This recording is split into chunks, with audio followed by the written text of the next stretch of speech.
Would you like to make custom NPCs like this using Verse in UEFN? Well, you're in the right place because I will teach you everything you need to know in this tutorial video. The code that I write in this video will be available for completely free in my Discord server. You can join by following the very first link in the description. Alright guys, so let's get straight into it. The first thing that you're going to want to do is go to your preferred internet browser, and you're going to want to go to the Fab Marketplace, and you're going to want to go to 3D models. So now that we're in 3D models, you're going to want to find an asset that makes sense for your project. In my case, I was looking for a low poly monster. And again, you can find, whatever model fits best for your project. There's dragons, there's dogs, there's really, whatever you want. In my case, I'm going to go with the stylized low poly monster beetle. This has all of the animations that we need, and it's a high quality asset. So I'm going to be using this one. Once you find an asset that you like, go ahead and purchase it or download it and save it to a place in your computer that you will be able to remember.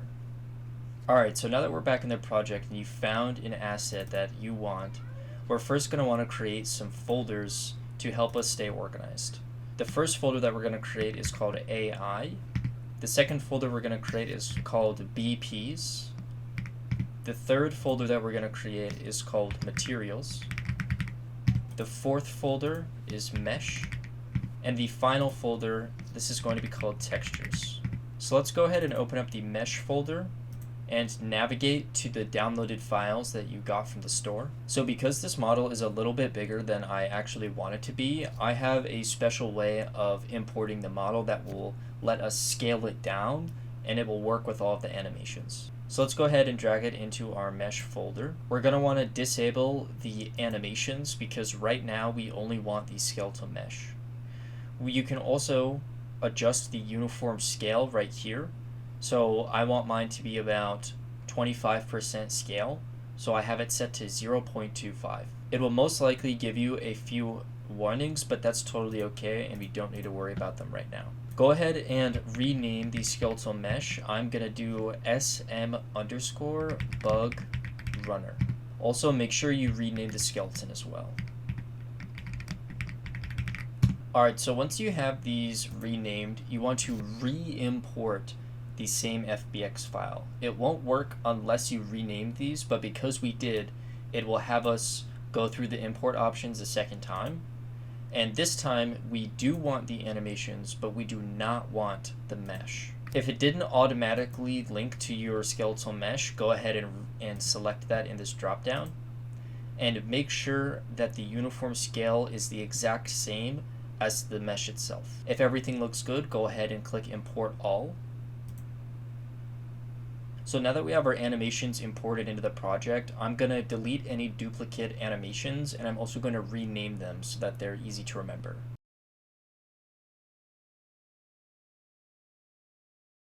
Alright, so now that we have our animations and our mesh correctly imported, drag the texture file into the same folder and double click on the material so we can edit it. Alright, so now that we're in the material editor, select and delete this. Right click to search for nodes and replace it with a texture sample. Link this RGB pin into the base color and scroll down to select the texture that you just imported. Also, it's important that you make sure the material is two-sided and it's used with nanite. Go ahead and apply and save these changes.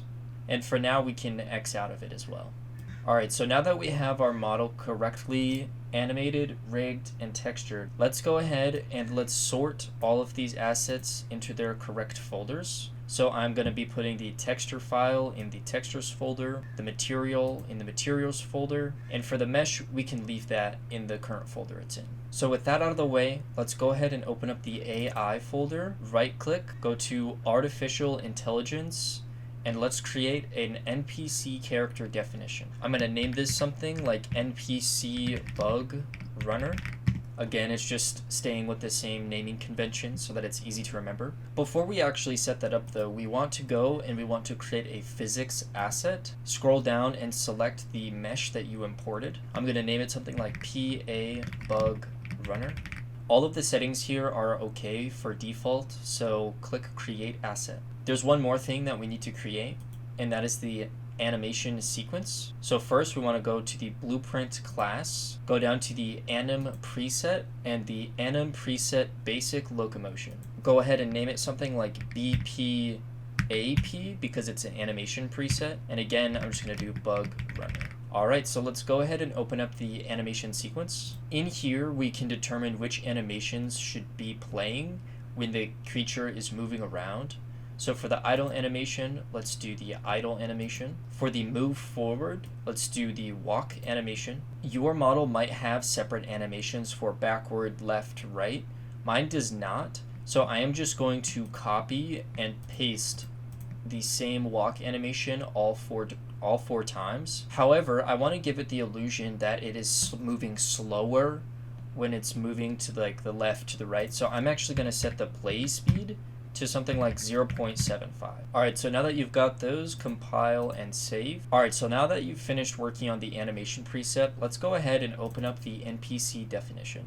The character type is going to be custom. The behavior we haven't set up yet, but this will have a verse script attached to it. For the character look, we want to set this to custom. And under the blueprint, click this little plus icon, select the BPs folder that we created earlier, and name it something like BP_bug running. And as soon as you do that, it will open up a new window with the blueprint editor. Click this add icon and add a skeletal mesh. Now, inside of this skeletal mesh, we're going to want to go and select the skeletal mesh that we imported earlier. Click compile and save. And now we can X out of this menu. So we have the blueprint done. Under the character movement anim preset, go ahead and select the one that we created earlier. In this definition, you can also determine some of the other stats like its health, its shield. And if you click this plus icon at the top, you can add a new index, which has a bunch of other different modifier options. I personally am not going to be messing with them right now, but feel free to experiment and figure out something that works for your island. Alright, so now that we're finished with all of that setup, let's search for an NPC spawner, and let's drag this out into the scene. And I'm going to back it up a little bit because when we eventually set up the detection, I don't want it to immediately start attacking me. Okay, so now that we have the spawner set up, I'm going to leave the spawn count as 1. Spawn through walls is fine. Character definition. This is where we're going to want to select the definition that we just created. Infinite spawn is fine. Timer is fine. Okay, so all of these settings look good to go. Alright, so now that we have the NPC spawner all set up, I'm going to help you write your very own behavior script. So the first thing we're going to want to do is right click and add a new verse file to the project. Make sure it is the NPC behavior basic, and I'm going to name it something like custom NPC behavior. And I'm going to click create. Alright, and there's one more file that we need to create, and this is going to be a regular verse device, and I'm going to name this custom NPC assistant. This assistant will help us expand some of the functionality related to the behavior, but we can talk about more of that later. Alright, so now that we're in Visual Studio, I'm going to go ahead and clean up some of the comments that were left here, and I'm also going to go ahead and close off some of these blocks so that we don't get any errors. Alright, so now that I've cleaned up the code, I'm now going to create an enum class, which is going to be called NPC behavior states. And this is going to be of type enum, with the first value being idle and the second value being alerted. So this is essentially going to allow us to switch back and forth between these two states, and it will also help us block out parts of the code so that it will be easier to understand and easier to expand on later. Alright, so now I'm going to define a value called current state, and this is going to be of type NPC behavior states, and it will be initialized as the idle state.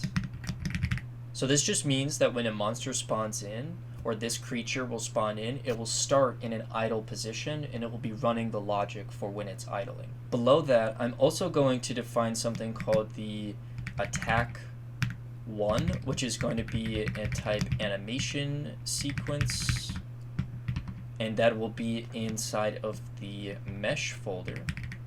And this is going to be called the bug, or I called it AS bug runner idle.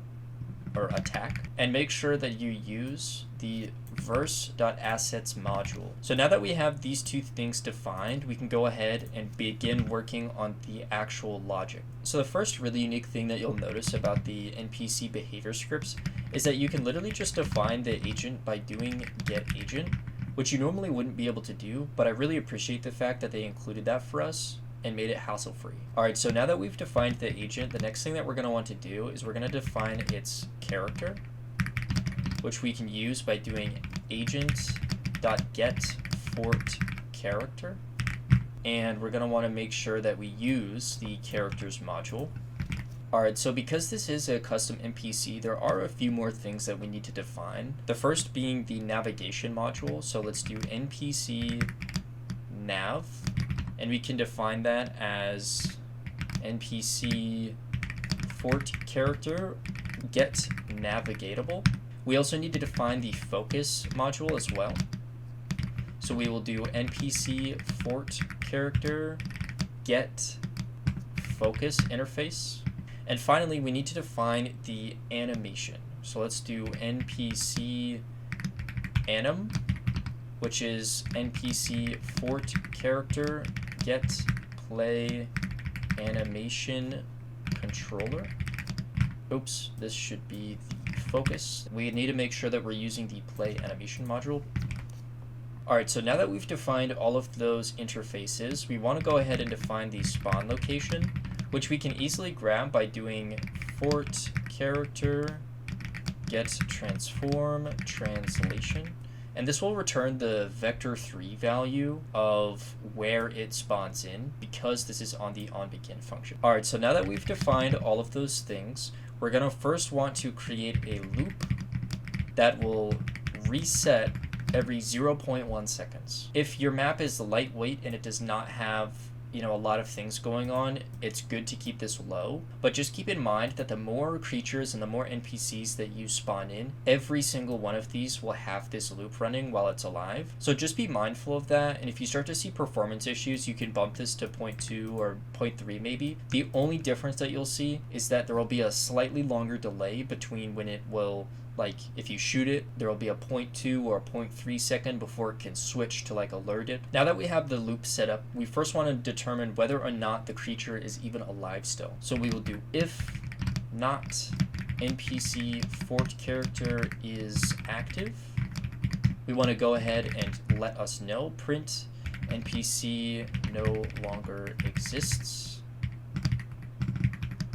as well as we want to break the loop. This essentially disposes of the loop after an NPC gets eliminated, which will help boost the overall performance of your map. So now that that's out of the way, we first want to set up some if statements to determine which parts of the code belong to which behavior states. So first I'm going to do if current state equals NPC behavior states.idle. We can leave that empty for right now, but this is going to be the idle section. We're also going to do if current state equals NPC behavior states dot alerted, and we can leave that empty, but that will be the alerted state. Alright, so before we continue working on this any further, let's go ahead and go to the NPC assistant. Now I'm going to do the same thing and clean up some of the code that was left here by Epic. Alright, so now that this file is cleaned up, I'm going to go ahead and begin working on a new function. I'm going to call this locate nearest player, and make sure you put the decides and the transacts specifiers on it, and make sure that it returns the fort character. We can just leave this for just a moment. We also need to include the NPC fort character as an input, as well as the detection radius, which will become a float. Below that, we want to include a maybe player value, which will be question mark fort character. And this is false for right now. And then at the bottom, we want to return maybe player. Make sure you use the characters module so that it knows not to yell at us. I spelt this wrong. Now that we have this set up, the next thing we're going to want to do is we're going to want to loop through all of the players in the lobby.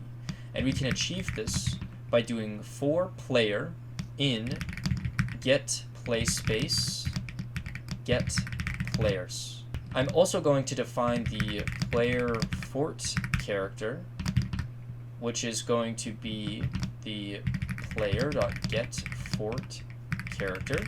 Alright, so now inside of the for loop, we want to create a value called distance between NPC and player equal to the distance function. And we're first going to pass in the NPC fort character dot get transform dot translation, which will be the vector3 or the world position of the NPC. The second value that we need to pass in is the vector3 of the player. So we can achieve that by doing player fort character dot get transform dot translation. And we want to make sure that we use the unrealengine.com spatial math.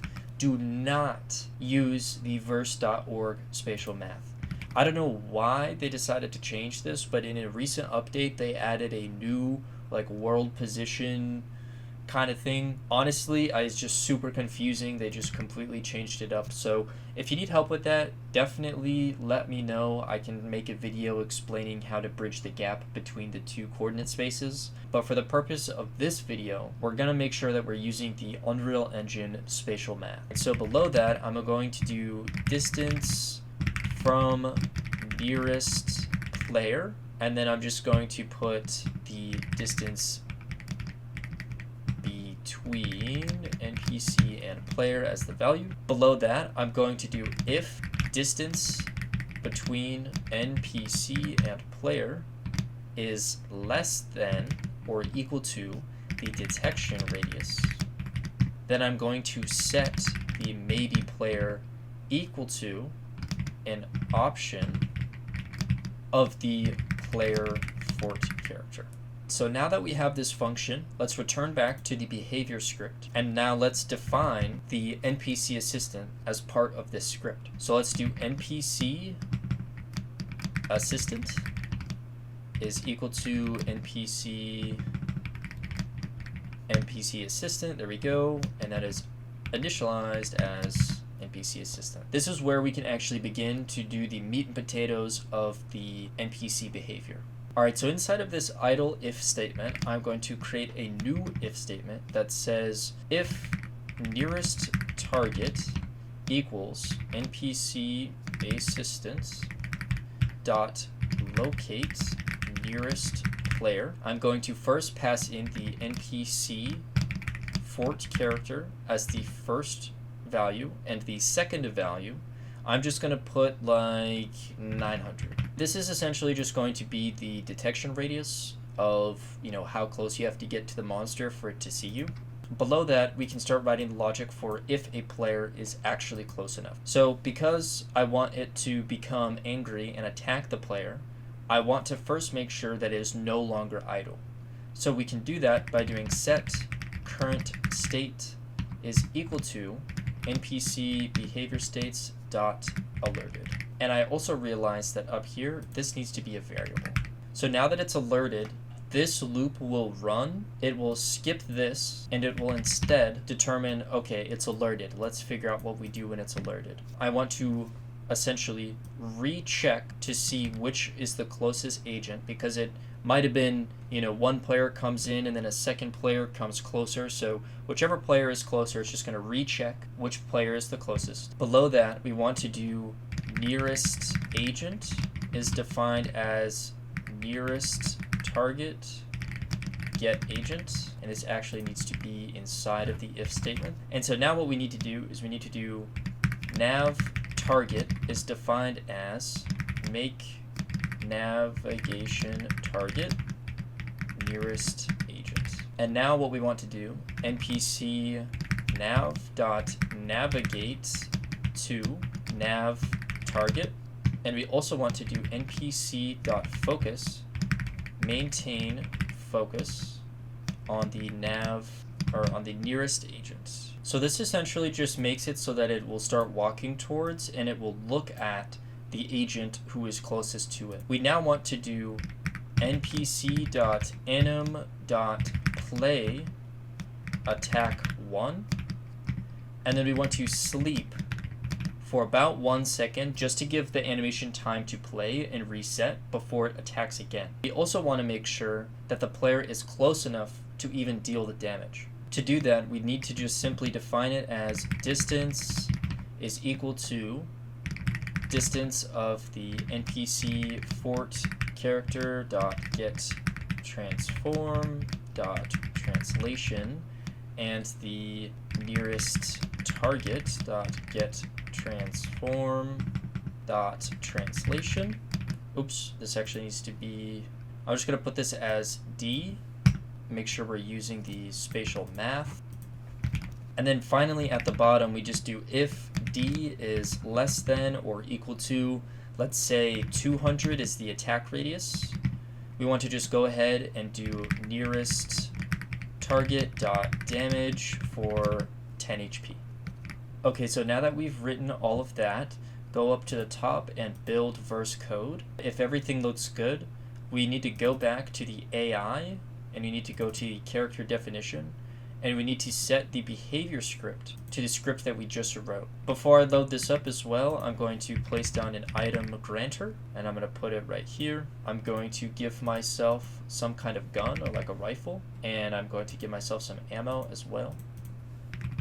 You need to make sure that everyone gets it. You equip the granted item. We need to grant at game start as well. So with that out of the way, let's go ahead and launch session. Alright, so a mistake that I actually forgot about is you want to make sure that the maintain focus is wrapped inside of a spawn. This is because we want it to happen independently and asynchronously from this code. So now if we save this and we compile it and we push verse changes, so now that we've loaded into the game, you can see that it is just idling there. But if I walk closer, it will target me and it will chase me down, and if I'm close enough, it will deal damage. So if it attacks and I run away, no damage happens. Of course, you know, this is just a very basic implementation of the custom NPCs, but I will be dropping a more advanced tutorial later if you want to know more about state management, how you can make it suspicious, or how it can return to idle, and you know, stuff like that. But if you enjoyed this video, thank you so much for sticking around all the way to the end. I will be posting a link to my Discord server down below if you have any questions or you just want to share, you know, whatever you created. I would love to see it. But yeah, thank you so much. Don't forget to subscribe and leave a like. Thank you.